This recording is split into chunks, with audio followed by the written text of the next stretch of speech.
शीतल जी, मैं इसको इसलिए एक और चश्मे से देखने की और आपके जरा रिएक्शन समझने की कोशिश कर रहा हूं। मैं एक पैरेलल और खींच रहा हूं। लॉरेंस बिश्नोई, मैं इसलिए कह रहा हूं कि आपको लगा लॉरेंस बिश्नोई का इससे क्या लेना देना। लॉरेंस बिश्नोई पंजाब में पैदा होता है, पंजाब में पढ़ता लिखता है, वहीं से डिग्री हासिल करता है और वहीं से अपराध शुरू करता है। वहीं से प्राइमरी का अपराध शुरू करके ग्रेजुएशन वहीं से प्राप्त करता है पंजाब में। तो दिल्ली के में अपराध करता है, हरियाणा में अपराध करता है और कुछ अपराध फिर वो राजस्थान तक पहुंचता है। वो गिरफ्तार होता है और वो गिरफ्तार होकर दिल्ली की तिहाड़ जेल में रहता है। उसने करीब 2-3 साल पहले एक पिटीशन लगाई है दिल्ली हाई कोर्ट में, जहां पे उसने कहा कि मेरी जान को खतरा है क्योंकि कोई कार्य वो हुआ था और मुझे पंजाब पुलिस से खतरा है और ये खतरा है और मुझे ज्यादा सुरक्षा दी जाए जेल के अंदर भी और जब मैं कहीं बाहर जाऊं। उसके बाद वो कुछ क्या होता है किसी को नहीं पता, वो पिटीशन विड्रॉ कर लेता है और पिटीशन विड्रॉ करने के कुछ दिनों के बाद लॉरेंस बिश्नोई को गुजरात में ट्रांसफर कर दिया जाता है। अब गुजरात में वो जाके बापू का नाम जपने लगते हैं और भाई गुजरात से तो यही है कि गांधी जी हैं वहां। उनसे अब क्या क्या कराया जा रहा है, उसके बाद वो जेल में रहते हुए सरकार की रिपोर्ट के अनुसार, सरकार के एनआईए के अनुसार वो कई अंजाम दे रहा है, वहां से बैठ के वो लोगों की हत्याएं करवा रहा है, बैठा हुआ है गुजरात की जेल। एक बात मैं सुरेश्वर सिंह जी की और बता दूं, मैं जो जिसपे मैं एम्फेसाइज कर रहा हूं कि ये स्वतः नहीं हो सकता है। बीजेपी में वो अपने आप बीजेपी के दूसरे के खिलाफ क्या एफआईआर कर सकते हैं, नंबर एक। नंबर दो, इस साल को 4 जनवरी 2024 को सुरेश्वर सिंह जी को एक 2002 में एसडीएम को मारपीट के मामले में सजा हो चुकी है। उनको ट्रायल कोर्ट से 2 साल की सजा हो चुकी है। टेक्निकली इसी ग्राउंड पे राहुल गांधी की सदस्यता गई थी। अगर चाहे तो आज की तारीख में एक दिन के अंदर अगर स्पीकर चाहे तो इनको हटा सकता था, लेकिन खैर इनको वो हटाया नहीं गया। ये ऊपर हाईकोर्ट पे चले गए हैं, वहां इनका मुकदमा चल रहा है। मेरा ये मानना यह है कि जो लोग इस तरह से रहते हैं, जो कहीं अपराध में है, जिनकी सदस्यता जा सकती है, वो लोग किसी भी तरह के प्रेशर के लिए उपयुक्त लोग रहते हैं।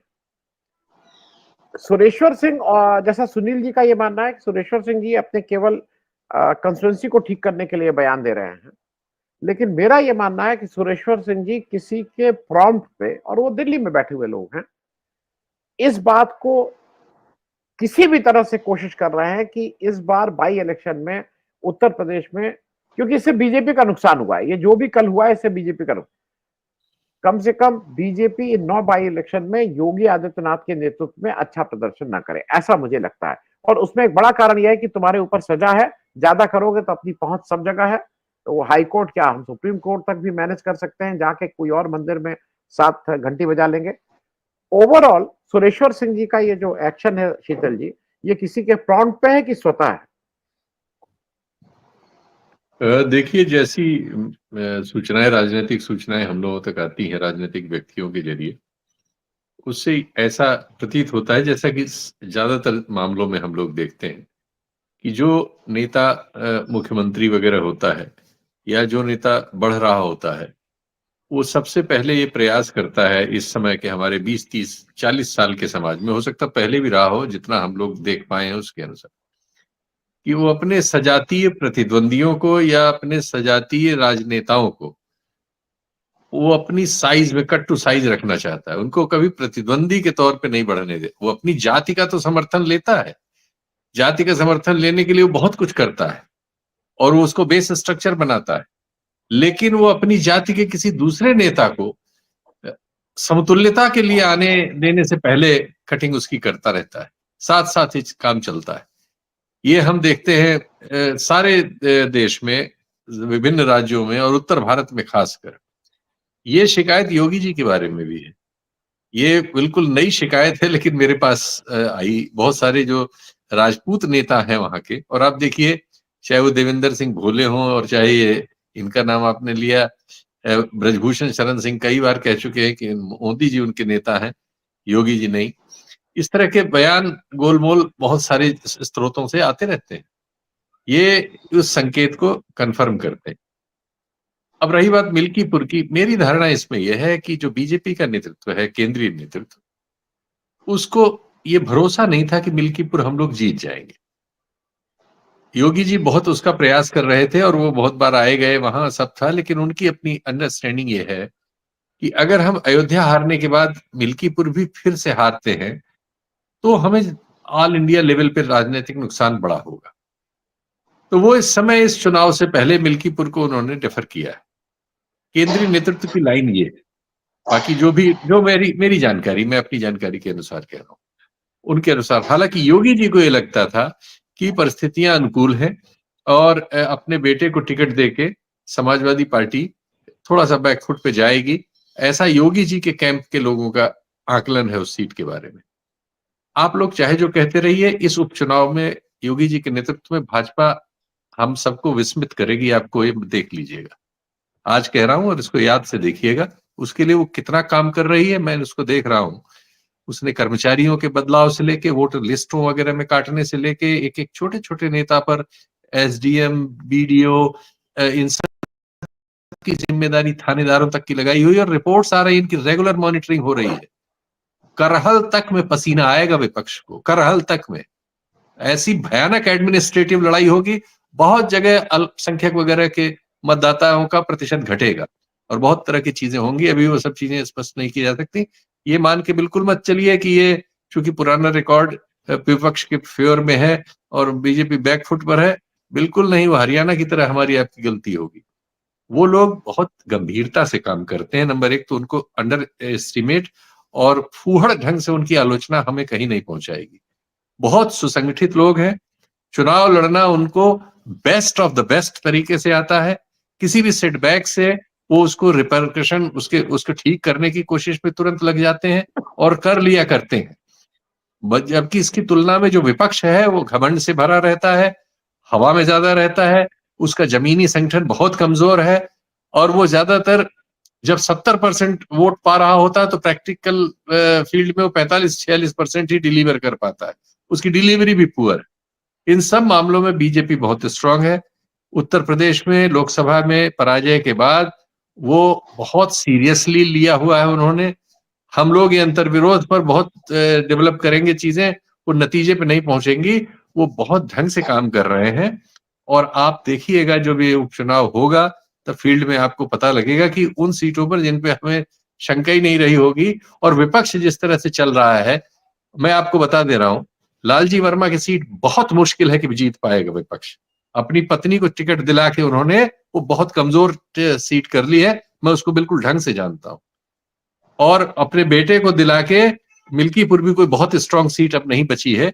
ये ठीक है कि नहीं चुनाव हो रहा है, वो उनकी अपनी बीजेपी को लग रहा होगा, तो उनका अपना अध्ययन बता रहा होगा कि अभी भी वो हार सकते हैं, इसलिए वो नहीं जा रहे हैं। लेकिन ये बात सोचिए कि विपक्ष बहुत स्ट्रांग चल रहा है। मैं भी फील्ड में रेगुलर लोगों से बात कर रहा हूँ और ये चीजें बहुत फेवर में नहीं गई है। कम से कम कटेहरी का तो मुझे बहुत ठीक से फीडबैक है कि वहां बीजेपी जिस उम्मीदवार पे जा रही है, अगर उस पे गई तो उलटफेर ही होगा, आप देखिएगा। जबकि वहां 5 सीटें विपक्ष जीता था और वो एक विपक्ष का बैशन है। अकबरपुर जो कॉन्स्टिट्यूएंसी पहले अकबरपुर था, अम्बेडकर नगर जिले के तौर पे है। तो इन दोनों चीजों को इस तरह से भी देखने की जरूरत है, मुझे लगता है। और ये लोग बहुत सुसंगठित तौर पे प्रशासनिक और दूसरे घपले कर रहे हैं जिन पे ज्यादा नजर देने की जरूरत है कि चुनाव क्या उसी स्टाइल में तो नहीं हो जाएगा जैसे आजम खां वाली सीट पे हुआ था। ये पूरा चुनाव 9 की 9 सीटों पे बहुत ध्यान देना होगा, क्योंकि लोग बयान तो दे रहे हैं कि साहब वोटर लिस्ट में घपला कर लिया है। भाई प्रैक्टिकली क्या कर रहे हो? आपका क्या बूथ वाइज स्टडी है कि कितने कितने टिकट कितने उन्होंने गड़बड़ कर दिए? ये तो आपने कितनी कंप्लेंट्स की? इस तरह का कोई काम करता हुआ विपक्ष नहीं मिल रहा है। बाद में आप कहोगे ईवीएम में हो गया, वोट काट लिया, मुसलमानों को वोट नहीं देने दिया। हाँ, वो तो ये करेंगे ही, लेकिन आप उसके लिए फील्ड में आपकी क्या तैयारी सिवाय बयान देने के, ट्वीट भी डालने के? ये देखना जरूरी है मित्र, मेरे ख्याल से। ये मेरी राय। मैं एक छोटा सा प्रश्न इसलिए पूछ ले रहा हूं। अगर बीजेपी 9 सीट हार भी जाती है तो उसकी सरकार को कोई फर्क नहीं पड़ेगा, 9 सीट जीत जाती है तब भी कोई फर्क नहीं पड़ेगा। मैं थोड़ा समझने के लिए नहीं, फर्क पड़ेगा ऐसा नहीं। सिर्फ एक योगी आदित्यनाथ के लिए फर्क पड़ेगा, योगी आदित्यनाथ के लिए फर्क पड़ेगा। मैं शीतल जी नहीं, बीजेपी के लिए पड़ेगा। अगर उत्तर प्रदेश में बीजेपी हारती है दूसरी बार, अभी लोकसभा हारी है, बहुत फर्क पड़ेगा। उत्तर प्रदेश इतना बड़ा प्रदेश है, 80 लोकसभा सीटें देता है, पूरे देश के परिदृश्य को बदल दिया उत्तर प्रदेश ने। भाई उत्तर प्रदेश को वो हमसे आपसे वो कितनी सीरियसली ले रहे हैं, हम आप उसकी कल्पना नहीं कर सकते। उनके सारे आनुषंगिक संगठन, सबकी रिपोर्ट्स रेगुलर आरएसएस के लेवल पर, पार्टी के लेवल पर बहुत स्ट्रक्चर पे वो काम कर रहे हैं इससे बचने के लिए। मैं आपकी बात से मैं सिर्फ एक चीज पूछ रहा हूं आपसे कि अगर 9 सीटें बीजेपी समय जीत जाती है तो क्या योगी आदित्यनाथ की अपनी पोजीशन बीजेपी में मजबूत होगी या कमजोर होगी? सिर्फ इतना मैं समझना चाह रहा हूं। नहीं, अगर भाई निश्चित तौर पर अगर बीजेपी वही नतीजे लाती है जैसी वो कल्पना कर रही है, जैसी वो जिसके लिए प्रयास कर रही है कि इसमें वो अगर बुरे से बुरा हो तो बराबर की सीटें आए, नहीं तो उसका एज रहे, कम से कम 6-3 हो जाए, 5-4 हो जाए, ये बीजेपी का लक्ष्य है। वैसे तो लक्ष्य होता है सब जीतने का, लेकिन ये वो जानते हैं कि ये सीटें सब विपक्ष की हैं, बहुत स्ट्रांग सीटें हैं, चाहे सीसामऊ हो, करहल हो, ये सब सीटें, इवन ये आपकी कटहरी भी बहुत स्ट्रांग सीट है, वो अपनी गलती से जैसा वो कर रहे हैं वो अलग बात। ये सब सीटें विपक्ष की बड़ी स्ट्रांग सीट है और इसमें जीतना जो है बीजेपी के लिए बहुत टेढ़ी खीर है। इवन वो जो मीरापुर वाली सीट है बिजनौर में, वो बहुत मुश्किल है और वो अलायंस में उसको देनी पड़ी है। तो वो ये सब है, तो बीजेपी वहां खैर और गाजियाबाद में पूरा दम लगाए हुए है, वो दोनों को निकाल लेगी वो। अब उसके बाद वो चाहती है कि उसकी कम से कम 5 की संख्या जरूर आए, या चाहती होगी, मेरे में से नहीं किसी ने बताया, मैं तो सिर्फ उनके काम करने के तौर तरीके देख रहा हूं कि बीडीओ स्तर के एक अधिकारी से मेरी बात हुई और वो बता रहा था कि सर आपको क्या बताएं कितना हम लोगों पे प्रेशर हो, क्या क्या हम कर रहे हैं, हम आपसे सारा बता नहीं सकते। लेकिन ऐसी कोई खबर मुझे विपक्ष से कहीं नहीं मिलती, उनके सिर्फ बयान मिलते हैं। ठीक है, और यहाँ बीडीओ तक को एम्प्लॉय कर लिया गया है कि वो अपने यहाँ की लिस्ट बनाए, वोट किसके कटने हैं, वोट कहां से लाने हैं, प्रधान को क्या कहना है, ये सब मॉनिटरिंग हो रही है। इस सबको अनदेखा करना बहुत गलती होगी। नहीं,